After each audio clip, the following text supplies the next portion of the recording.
Peggy 3.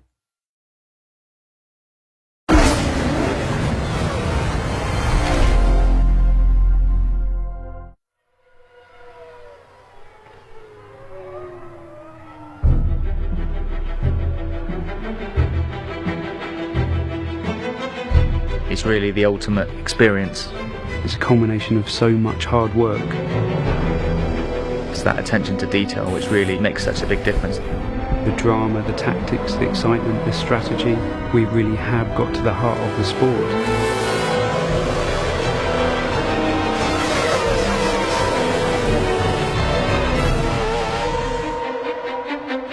We've had 2 really successful games launched already now for Formula 1.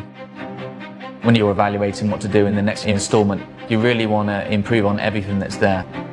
The aim for the 2012 game is to make more of a complete F1 experience.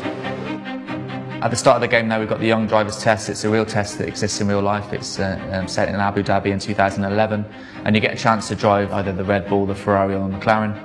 It really gives those up-and-coming drivers track time to really kind of showcase their talent, and it's wonderful that we're able to copy the elements that happen on those real young driver test sessions in the Formula 1 2012 game.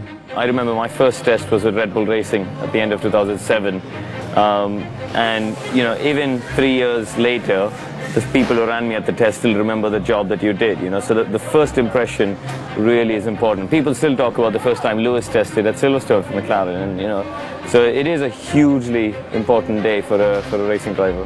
I think Codemasters have done a super job giving regular people a proper insight into what a Grand Prix car is like.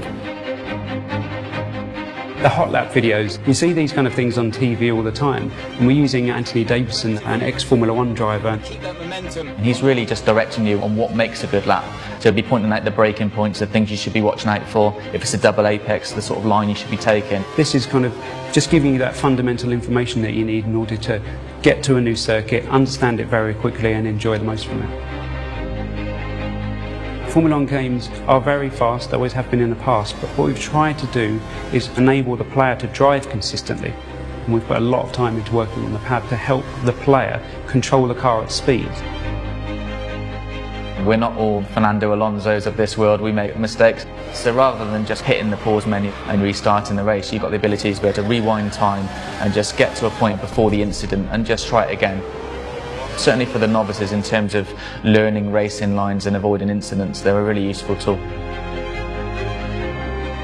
The thing that differentiates Formula 1 from all other motorsports is the strategy element. Being able to make the right call at the right time. You might not be the quickest driver, you might not have the quickest car, but you can balance the elements. You've got fuel mixtures you can dial up and dial down. You've got different pit stops. Do you stop twice? Do you try and run longer? It's a thinking man's racing game.